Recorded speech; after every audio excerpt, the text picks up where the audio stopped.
Père et du Fils et du Saint-Esprit, ainsi soit-il. Venez, Esprit Créateur, visitez l'âme de vos fidèles, remplissez de la grâce dans vous les cœurs que vous avez créés. Vous êtes appelés don du Dieu très haut, source vive, flamme, charité, onction spirituelle.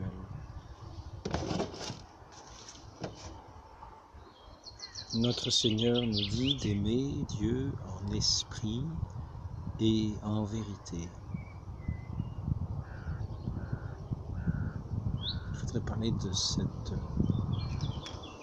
la compréhension que nous pouvons avoir de cette phrase de notre Seigneur: aimer Dieu, adorer Dieu en esprit et en vérité.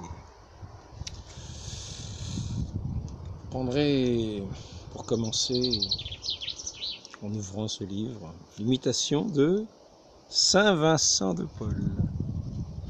Imitation de Saint Vincent de Paul.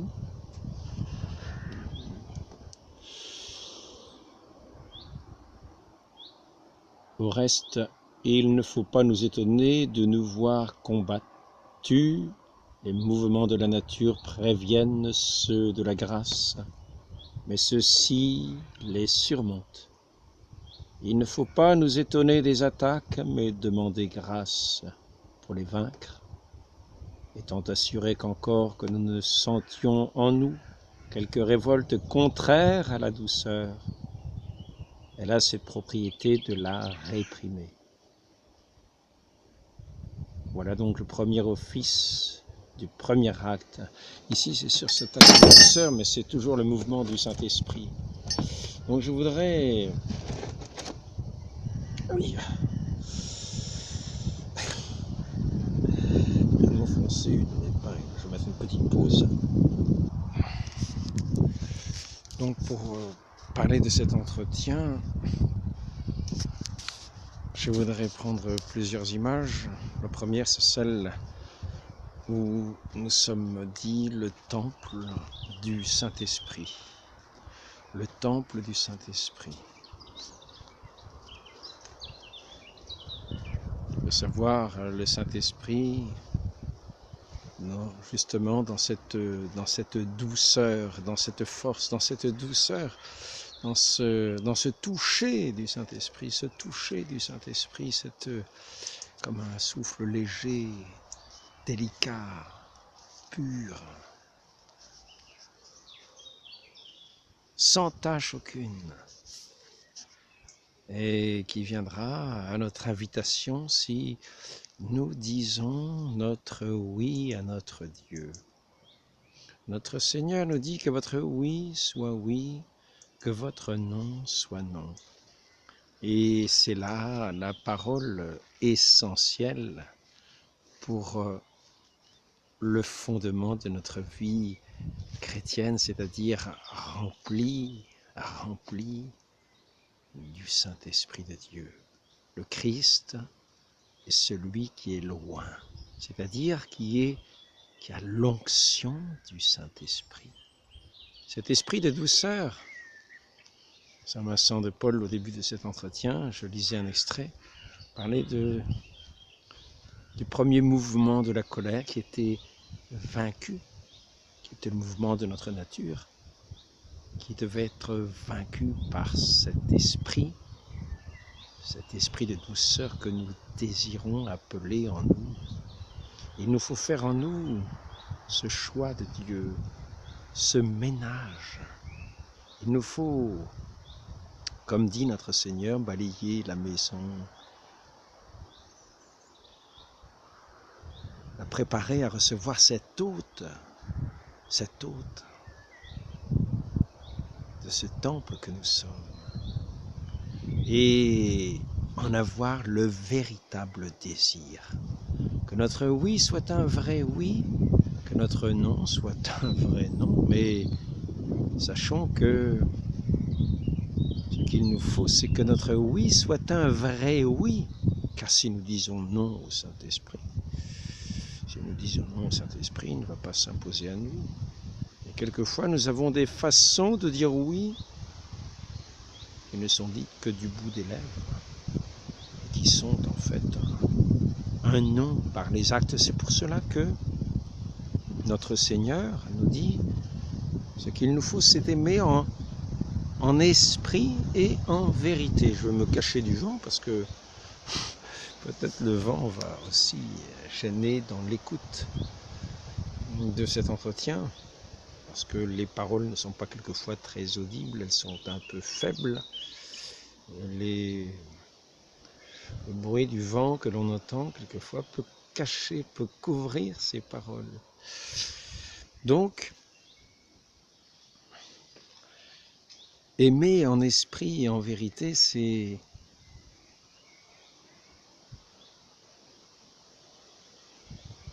aimer aussi en témoignant par les actes.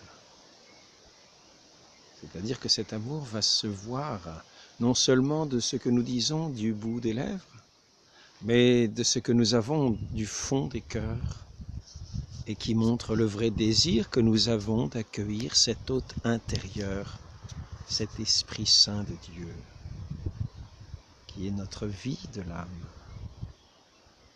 qui sera notre souffle intérieur, qui sera notre douce louange adressée à notre Père. Nous qui sommes conformés au Christ, qui nous montre le chemin. Si nous avons l'Esprit du Christ, nous suivrons le chemin du Christ. L'autre jour, je parlais dans un entretien de ces prêtres qui avaient le malheur de critiquer des prêtres du passé parce qu'ils parlaient de souffrance. Or, nous voyons que toute la vie chrétienne est fondée sur le saint sacrifice de notre Seigneur sur la croix, et que c'est ce saint sacrifice qui est le cœur, le fondement de toute notre vie chrétienne, et c'est lui que chaque jour est offert sur tous les autels de cette terre pour être présent non seulement à notre mémoire, mais se donner à nouveau corps, âme, chair, sang, âme, divinité, sur tous les autels de la terre où un prêtre célèbre la sainte messe. Et celui qui a l'esprit de Dieu, qui a l'esprit du Christ, l'envoyé du Père, qui s'est offert lui-même sur la croix pour la rédemption du monde, non seulement tient dans sa main la divine hostie, prononce les paroles, mais s'il a aussi l'Esprit du Christ, il est conformé à lui dans son saint sacrifice et s'offre lui-même en même temps que le Christ pour la rédemption du monde. Et tous ceux qui communient s'offrent eux-mêmes pour la rédemption du monde et continuent dans leur corps, par leur souffrance offerte, à la rédemption du monde. Ainsi, notre vie ici-bas n'est pas cette béatitude qui nous apparaît dans sa pleine gloire. Ici-bas, nous passons dans un chemin étroit, d'épines, de clous, de douleur, qui n'est pas sans ces moments sans cette joie intérieure véritable du Saint-Esprit de Dieu qui habite en nous lorsque nous le recevons vraiment, cette joie céleste, cette joie sainte, divine, cette joie qui n'est pas celle du monde, qui n'est pas celle de la terre, mais celle du ciel. Et c'est là qu'il nous faut dire oui à l'un et non à l'autre. Et c'est là qu'il nous faut de plus en plus affiner notre oui et notre non, car notre Dieu respecte notre volonté. Notre Dieu respecte notre volonté. Et c'est ici que je voudrais en venir dans cet entretien. À savoir,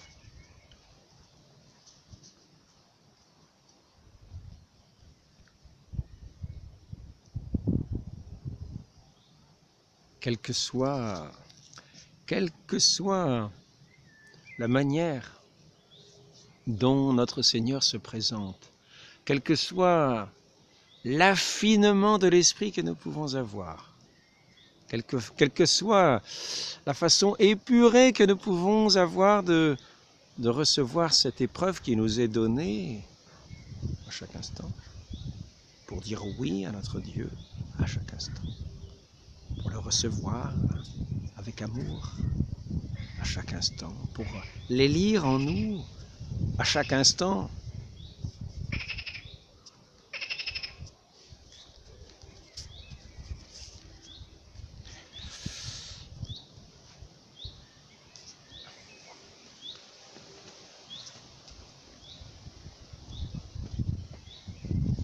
L'important n'est pas que cela se passe dans un grand tonnerre, que cela se passe dans des grandes merveilles, que cela se passe par des goûts extraordinaires.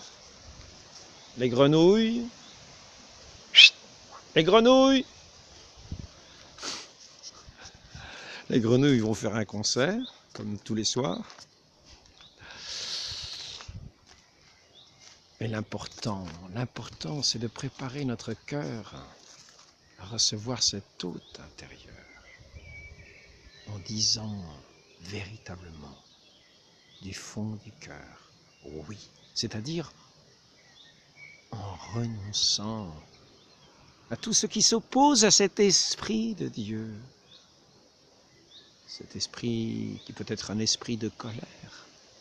Nous avons vu la manière dont Saint Vincent, dès le premier mouvement de la colère, faisait appel à cet Esprit Saint pour réprimer ce mouvement de la colère. C'était ainsi la douceur qui l'emportait. Et il en est de tout. Ainsi, l'Esprit de Dieu doit l'emporter en toutes choses. Non pas, faisons attention lorsque nous mangeons, ne nous laissons pas aller avec un appétit déréglé. Pensons à notre hôte intérieur, pensons à la vie éternelle. Pensons à la vie éternelle. Pensons qu'ici-bas nous sommes de passage, que nous sommes unis à celui qui est notre chemin, le Christ, et qui nous a montré le chemin. Donc, observons le chemin, contemplons le chemin, imitons le chemin. Voyons si nous sommes déréglés par rapport au chemin, si nous marchons à côté du chemin, ou si nous nous réglons sur ce chemin qui est le chemin de l'humilité, de la douceur, c'est-à-dire le chemin du Saint-Esprit. Ce chemin du Christ prépare le chemin du Saint-Esprit qui est l'hôte de nos âmes, qui nous envoie, et qui ne viendra pas dans un cœur habité par l'impureté. Quelle que soit l'impureté, impureté c'est finalement l'amour du monde. L'amour du monde. Donc n'ayons pas l'amour du monde. Renonçons à l'amour du monde pour recevoir celui qui est cet hôte intérieur, notre Dieu lui-même, qui vient dans sa douceur, qui vient dans ce silence intérieur, qui vient nous porter cette joie qui ne nous écrase pas, qui est sa présence douce et aimante, qui vient habiter en nous. Et soyons attentifs à garder sa présence.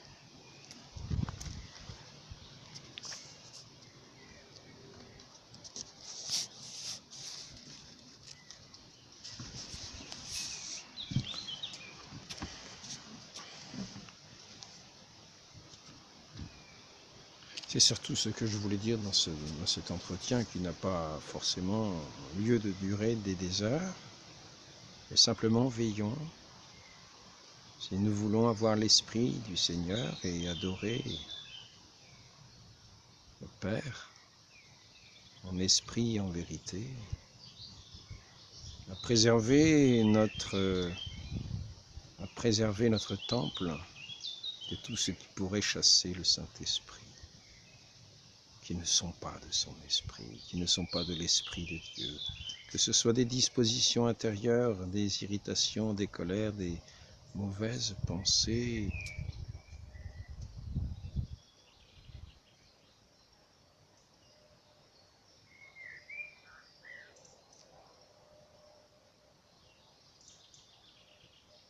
des désirs que nous pourrions avoir, qui seraient comme qui viendraient comme nous presser de les recevoir, mais qui seraient un concurrent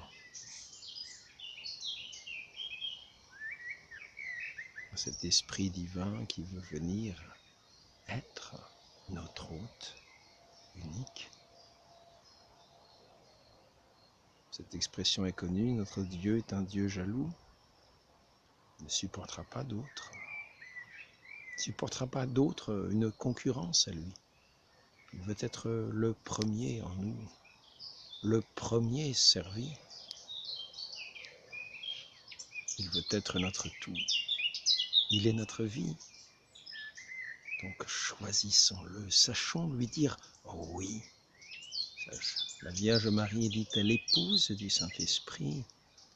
Soyons nous aussi, que nos âmes soient aussi les épouses du Saint-Esprit de Dieu.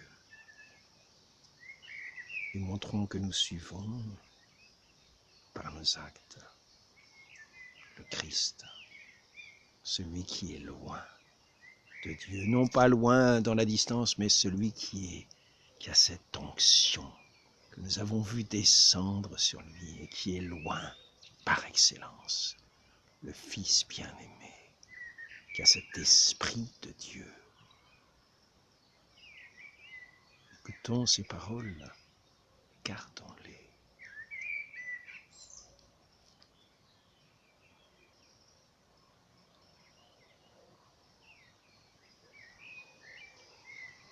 L'Esprit de Dieu venant habiter en nous, comme dit notre Seigneur, va nous disposer à croître spirituellement comme il dit, comme une plante potagère, semée.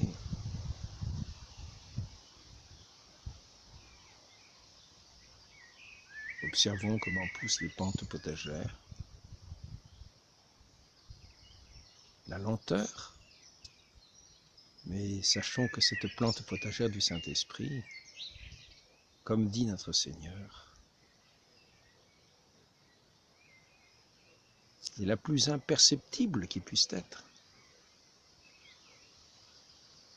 Elle est intérieure, mais elle va se manifester extérieurement par toutes les vertus qui seront comme les fruits de cette plante. Et c'est à cela que nous reconnaîtrons cet esprit de Dieu, toutes ces vertus de Dieu. Et on parle des fruits du Saint-Esprit.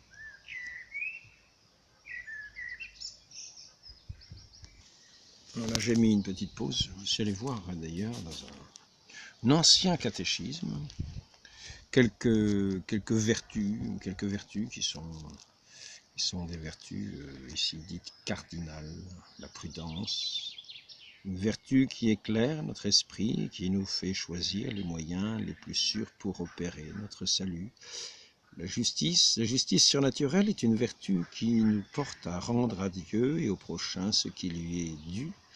Elle règle aussi nos pensées, nos sentiments vis-à-vis des autres, nous rend vis-à-vis de nous-mêmes humbles et défiants comme l'absolue justice commande aux pécheurs, si votre justice n'abonde pas plus que celle des scribes et des pharisiens, dit notre Seigneur dans l'Évangile, vous n'entrerez point dans le royaume des cieux. La force surnaturelle est une vertu qui nous donne le courage de pratiquer tous les devoirs que Dieu nous impose.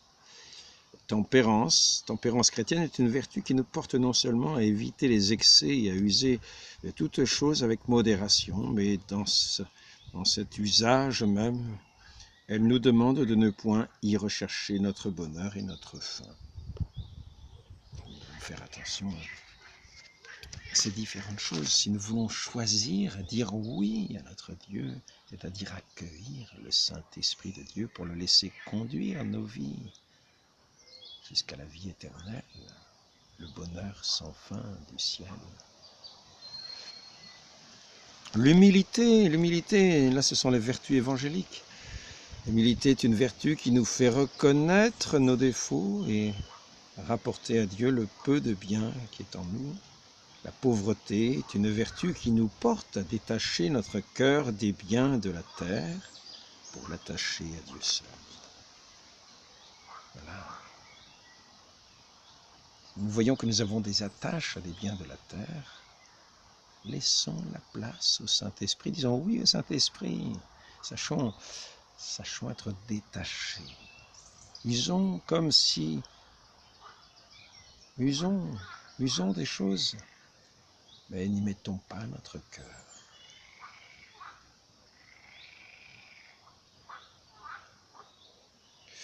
La chasteté est une vertu qui nous porte à éviter les plaisirs défendus et à user avec modération de ceux qui sont permis. L'obéissance est une vertu qui nous porte à obéir aux ordres légitimes de tous nos supérieurs, et non seulement des supérieurs, mais souvent du prochain,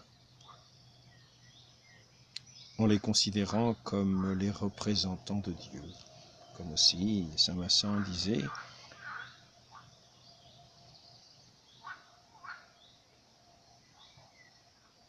au sujet des pauvres, nos seigneurs et nos maîtres. Donc,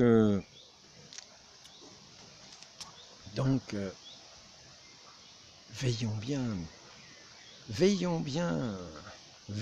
ne pas perdre cette grâce de Dieu qui vient frapper délicatement à notre porte. Quelquefois, nous pensons être établis dans la grâce de Dieu, mais en fait, cette présence de Dieu est si délicate, il nous peut être facile de la chasser, que notre oui ne va peut-être pas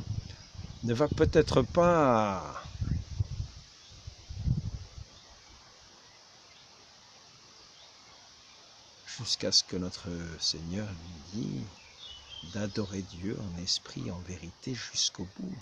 Quelquefois, nous pouvons nous arrêter à quelques apparences de vérité qui finalement feront que nous nous plairons à une sorte d'esthétisme religieux, à une forme religieuse. Mais ce que requiert le Saint-Esprit, c'est plus que cela. Comme lorsque nous sommes près d'un malade, nous sommes près du malade non pas parce qu'il est plaisant, dans son apparence, dans son maintien. Au contraire, souvent, quelquefois, la maladie nous rend un peu dégoûtants, un peu une odeur désagréable. Et cependant, nous sommes là, mais ce malade est là, présent, et nous lui disons oui, et nous l'aimons. Nous regardons, comme dit saint Vincent, en tournant le dos de la médaille et nous voyons notre Seigneur, Jésus-Christ, nous voyons du regard de la foi. Le Saint-Esprit ne se présente pas toujours de cette manière que nous souhaiterions. Quelquefois nous disons, j'ai quelque chose à faire. Avons-nous vraiment quelque chose à faire qui est préférable à cette présence de Dieu en nous? quelquefois le choix se fait plus affiné. Le choix de Dieu se fait plus affiné. Quelquefois, c'est un choix qui nous paraît grossier. On dit oui, oui, oui, c'est mes seigneurs. Oui, oui, bien sûr. Nous avons vu une tempête et nous avons choisi cette grande paix qui nous rassure, oui, nous disons oui, mon Dieu, oui, mon Dieu. Ah, j'arrive enfin au rivage, je m'en sors vivant. Merci, mon Dieu, oui, mon Dieu. Quelquefois, nous avons des... Mais quelquefois,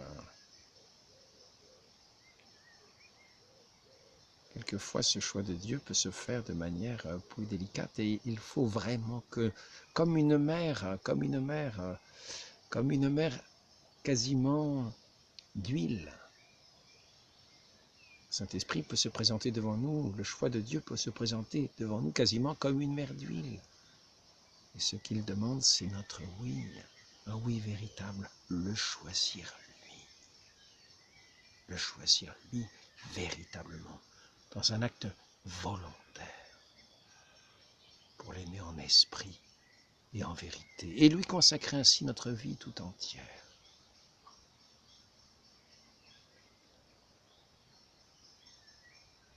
Et après cela, en toutes choses, nous veillerons à régler notre vie intérieure, à le faire toujours le premier, lui, l'hôte de nos âmes, nous le temple de sa présence, faire en sorte qu'il soit toujours le premier servi, que nous veillons à le servir en toutes choses, que ce soit pour nous notre grand honneur, notre vie, notre bonheur, que nous réglions toute notre vie sur cela. Veillez à cet hôte intérieur, plus précieux que tout.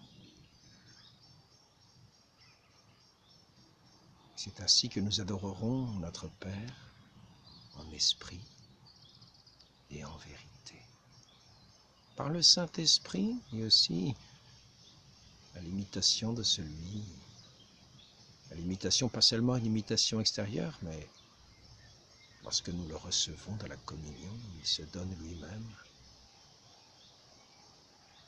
corps, sang, âme, divinité, notre Seigneur Jésus-Christ. Il nous faut devenir d'autres Christ, mais animés de cet Esprit de Dieu. Habiter, le laisser habiter et demeurer en nous.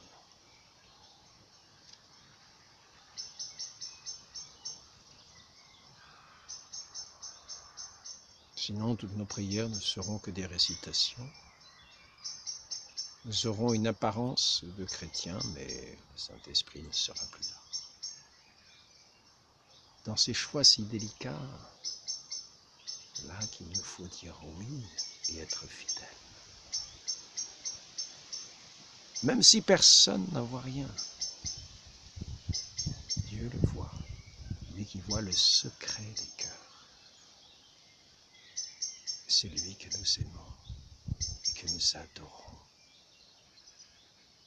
en esprit et en vérité. Et que nous servirons dans nos frères, dans nos sœurs, dans notre prochain. C'est ainsi que nous serons un dans cette communion de l'Église et que nous recevrons notre Seigneur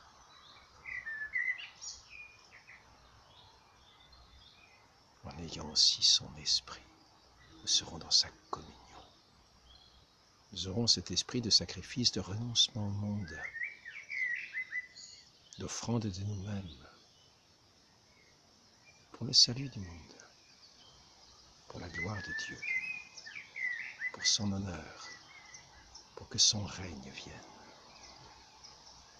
Ô Marie conçue sans péché, priez pour nous qui avons recours à vous, qu'il en soit ainsi. Amen. Au nom du Père et du Fils et du Saint-Esprit. Amen.